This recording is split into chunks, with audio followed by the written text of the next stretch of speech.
is we have to become childishly curious, which has a great deal of innocence in it.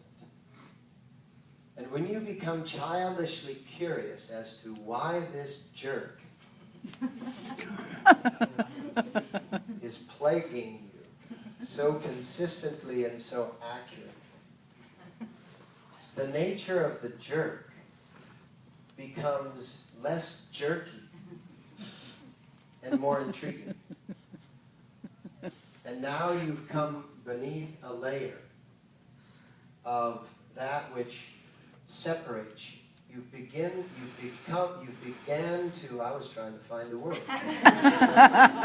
You've begun to, sometimes when you're writing on a blackboard you can't spell, and when you're speaking in your own face you can't speak. You've begun to merge. And that merging with what has been traditionally your enemy is instantaneously frightening. Because you for lifetimes have been protecting yourself from this particular component of your being. And that's why it has been magnified to such a dramatic degree in this person that you have in fact attracted to you. Now, when somebody in that magnanimous condition displays that which is a very small part of yourself, just understand that it's like the iceberg. You're only seeing the tip of it. So even though it feels like a very small part of yourself, it's got a deep taproot. And that superficial component which is being aware, visible to your awareness, is just the component that you have been saying, oh, it's a small thing, and all of a sudden this person is displaying this huge thing. What you must understand when you have a huge display, there has been a very long time that you have been ignoring or avoiding the resolution of this issue. So the immediate response is normally, get out of here, get out of here, get out of here. But the correct response is, thank God you've arrived.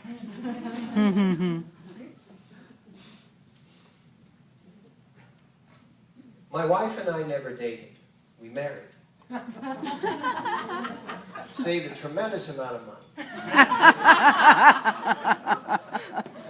But the funny thing about dating is it's all about masking. You know, you arrive on dates with a mask. So because basically true. what you're looking for is a sale. You know, will you buy this? How about this?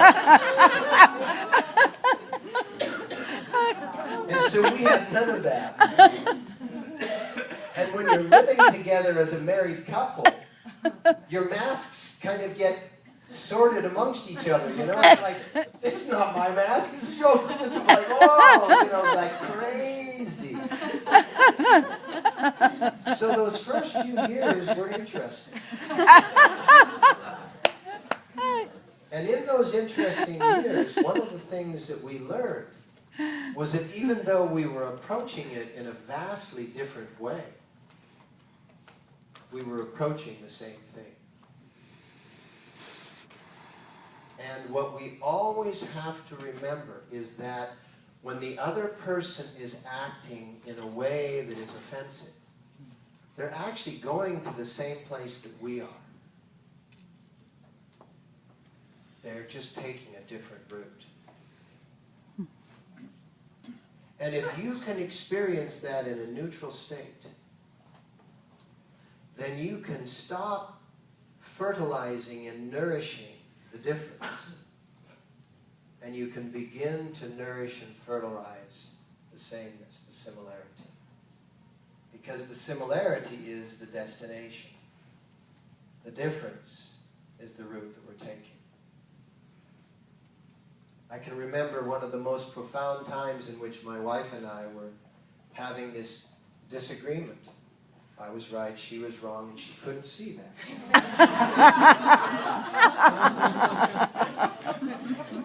And this disagreement had gone on for some time. You know, days, maybe a week or two, you know. And one day she just walked up to me and she grabbed me by the shoulders and she looked me straight in the face and she said, Guru Singh, we both want the same thing. And all of a sudden, there was so much truth in that moment that we couldn't even remember what we were differing about. Because the difference is an illusion. The sameness is a freedom. Because we all want the same thing. And what allows us to reach that same thing is when we begin to resolve and dissolve those things which make us unique. Our genetic imprinting makes us unique. And when you, as I said, the genetic imprinting is a map.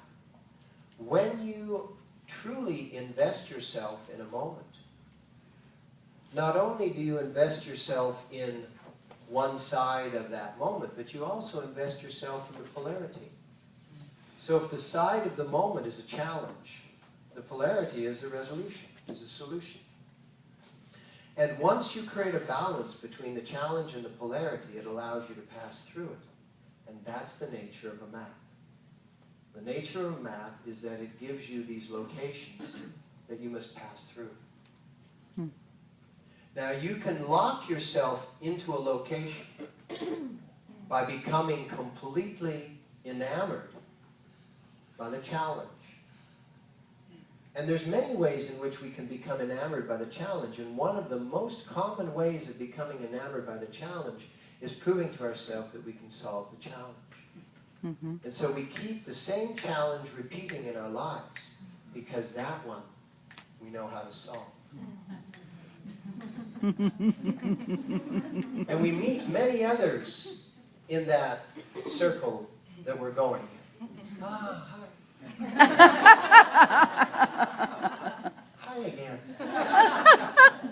And then we get fed up with that particular way of doing it, and so we think we've changed. And then we see the other side of that same person. We adore success. What we need to do is adore existence. And realize that success is just a moment. That a challenge has its solution. Yogi Bhajan used to say, the word problem, by the way, pro is to be for or forward. Blem is blemish, like a blemish on your face means to cast. So problem means to cast forward.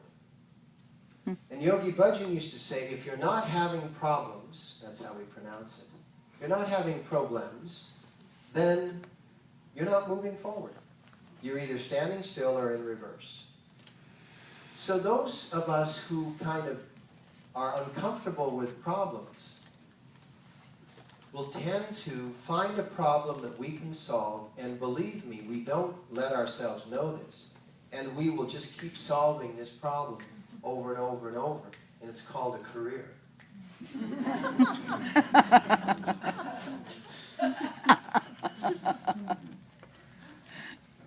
What we must learn to do is have the freedom so that in each moment we can make a choice. What is the exact thought that I need to use? If you have a screw and someone hands you a hammer, I've seen people hammer in screws, haven't we all? You know, it's like, it makes a really good nail, but it's not a nail, you know? It's like, when life hands you a circumstance, you have some tools in thoughts and feelings, and those thoughts and feelings allow you to deal with the circumstance at hand. Wouldn't it be beautiful if you had one of those really superior, you know, like one of those trucks that goes around, a plumber's truck or a carpenter's truck, and you open up the doors and there are all these tools, and every tool is put in its right location, you know, and they've got screwdrivers that are this size, this size, this size, this size, this size, this size. They got a hammer for everything, you know. And you actually could, in a moment, in a very fast response, in an intuitive response, have the challenge and pick the tool and solve. Have the challenge, pick the tool and solve. Have the challenge, pick the tool and solve. That is freedom. And you can't have that freedom when you're surrounded by your genetic past, your circumstantial past. But understand that your genetic and circumstantial past are the map to that freedom. So you must go through this stage first in order to get to this stage.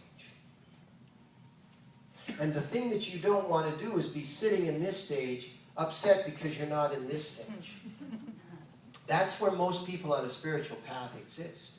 They exist in this stage upset because they know about this stage. Most people in the world do not know about this stage, and thank God. Because they sit in this stage and think this stage is righteousness. And that's why so many wars are fought over familial conditions, whether they're religious or political or just cultural or familial. They just are fighting. You know, your great-great-great-great-great-great-great-great-grandfather did this to my great-great-great-great-great-great-great-grandmother, and I'm upset. And that's going on all over this planet. All over this planet. And understand that that is what's supposed to be going on all over this planet. You know, our granddaughter is now 3 months old, but she's been with us, the family has all been together for the last 3 weeks. You watch this little girl, and you watch her arms. I mean, there's none of that. She's just learning how to fire the muscles. And every once in a while, one of them whacks her in the face. You know, and our daughter tries to keep her nails cut really short, but she's realized that because her hands are always moving, you can only trim her nails when she's sleeping. You know, because otherwise it's like, whoa. So the idea that this little girl is just learning how to use these muscles. Imagine the billions of people on the planet that are just little infants. They're just learning to use these emotional muscles. They say a word that's just a word that they've just said, based on an emotion that they've just